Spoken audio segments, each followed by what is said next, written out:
Eh bien, aujourd'hui, on va voir un exercice sur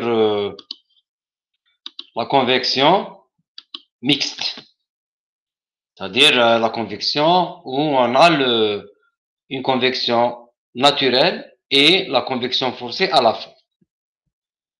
Donc, nous avons l'air à une atmosphère et 27 degrés C qui circule avec une certaine vitesse de 0,3 mètres par seconde autour d'un tube horizontal, c'est-à-dire un cylindre horizontal de diamètre 25 mm et dont la paroi elle est maintenue à une température de 140 degrés C. À la température du film, bien sûr, les propriétés de l'air sont et à la pression atmosphérique, elles sont données dans l'énoncé de l'exercice, elles sont là. Calculez le coefficient de transfert de chaleur H si notre tube est de longueur 0,4 m, ainsi que la chaleur dégagée par convection. Dans cet exercice, nous avons une vitesse qui est inférieure à 1, c'est-à-dire, en général, si la vitesse est inférieure à 1, on peut négliger la convection naturelle. Mais quand même, pour être précis, on doit vérifier si on est dans une convection mixte ou non. C'est-à-dire, il y a toujours la convection naturelle, elle existe toujours avec la convection forcée. Mais pour être sûr, nous avons un critère pour ça. Le critère qui vérifie cela, c'est le rapport Grashof sur le nombre de Reynolds. Et vous remarquez que le Grashof, il concerne la convection naturelle et le Reynolds, il concerne la convection forcée. Donc, si ce rapport qui est là, il est supérieur à 10, là, nous avons une convection naturelle seule. Parce que c'est le Grashof qui va l'emporter.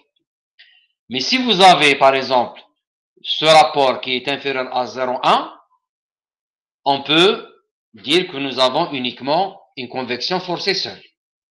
C'est-à-dire que le nombre de Reynolds, il est très très important.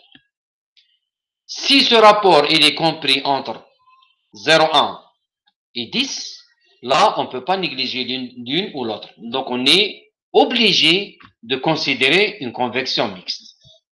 Très bien.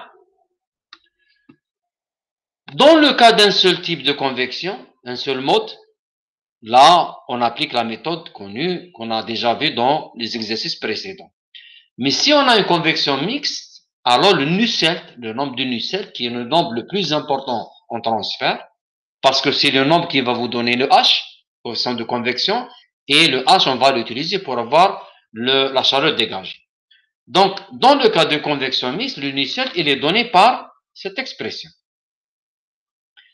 Donc, Nusselt de la convection combinée, c'est-à-dire convection mixte, c'est le Nusselt de la convection forcée, puissance n, plus ou moins le Nusselt de la convection naturelle, le tout puissance 1 sur n.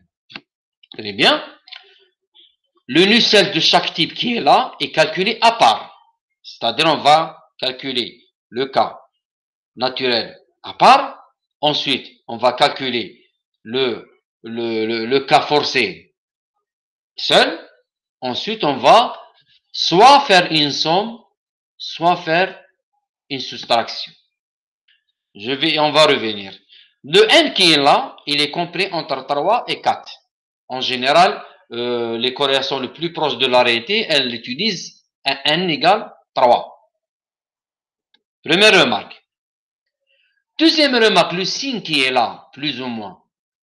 On va utiliser le plus lorsqu'on a deux écoulements qui s'ajoutent. Par exemple, là, vous avez l'écoulement qui est dû à l'écoulement bouillant, c'est-à-dire c'est les effets de flottabilité, c'est-à-dire l'effet de la convection naturelle, et l'écoulement qui est donné par un instrument quelconque, par exemple un ventilateur, là nous avons un écoulement forcé. Dans ce cas, vous avez deux écoulements qui s'ajoutent. On appelle en anglais assisting flow. D'accord? Là, vous avez une interférence positive entre les deux. On les ajoute. Là aussi, vous avez un écoulement transversal. ou bien appelé aussi cross flow, c'est le plus utilisé, le terme le plus utilisé. Là aussi, vous avez, on ajoute les deux écoulements, et on a bien sûr une interférence positive. Là, on doit utiliser un plus.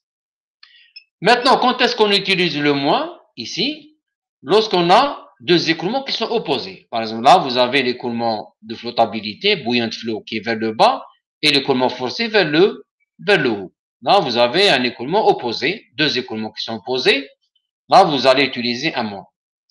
Donc, une fois, vous remplacez le moins, le 1 égale à 3, et vous calculez votre nombre de nuissettes mixte, combiné. Et juste une petite remarque là, si vous avez par exemple une valeur négative, là, vous devez utiliser la valeur absolue. Bien, le coefficient, une fois vous avez le nusselt de la convection combinée mixte, où vous avez les deux modes, là, le coefficient de convection, il est obtenu directement à partir de ce nusselt combiné. C'est clair? Très bien. On va analyser notre problème.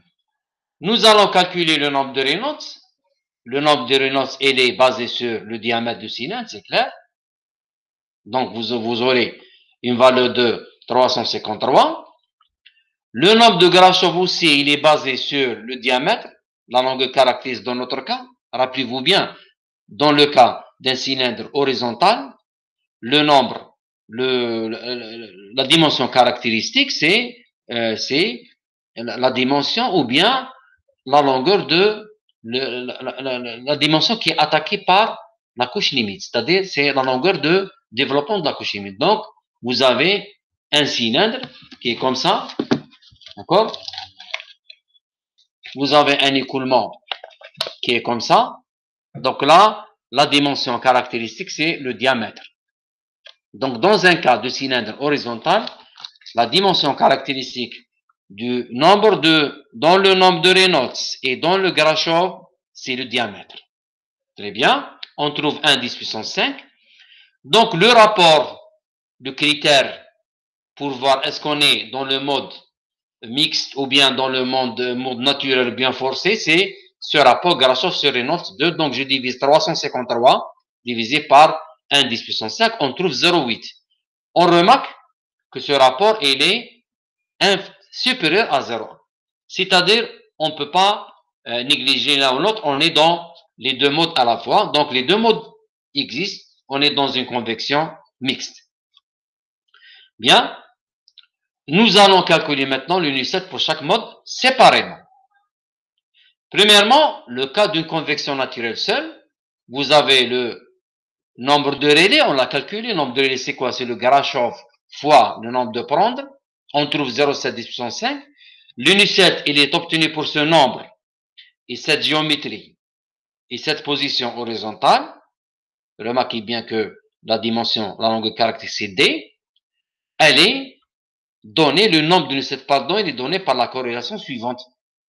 Tant qu'on est un relais inférieur à 10 puissance 12, on va l'utiliser, on trouve un nusselt. Indice 1 pour des convections naturelles, 6,96. Si vous avez toujours on trouve bien sûr un relais de 0,7 10 puissance 5, le nusselt de 6,87. On va obtenir maintenant le nusselt, d'accord? Pardon. Là, nous avons une convection forcée seule. C'est le cas B, pardon, c'est le cas B. Dans le cas A, quand convection naturelle seule, on trouve un nusselt N égale 6,87. On passe maintenant au cas de convection forcée seule, c'est-à-dire le relais. On l'a déjà calculé, qui est basé sur le diamètre 0,7 10 puissance 5. Le nusselt, il est obtenu pour ce nombre, et cette géométrie, c'est-à-dire un cylindre horizontal, à partir de la relation de Hilbert. La relation de Hilbert, c'est cette relation qui est là. Le nusselt est égal à C, une constante, fois le Reynolds basé sur le diamètre, puissance M, fois le prendre, puissance 1 tiers. Les constantes C et M sont tabulées, elles sont données par étapes en fonction du nombre de Reynolds. On va voir le tableau. Vous avez le cylindre circulaire en cross-flow, voilà, puisqu'on est dans ce cas. Nous avons une valeur de 300 53. Donc, on est ici. On tire le C, 683. Et on tire le M, 0466. On les remplace dans notre expression qui est là, dans la relation de il-pair. On trouve le nombre de Nusselt, notre nombre de Nusselt. Bien. Donc, en tenant compte maintenant de la convection mixte, avec dans notre cas les deux écoulements qui s'ajoutent, bien sûr, on est dans le cas d'écoulement transversal, cross-flow. Donc, on va utiliser ce Nusselt plus le Nusselt N et le Nusselt normal, naturel, et le Nusselt forcé. Et on trouve une valeur de 10,21. Très bien.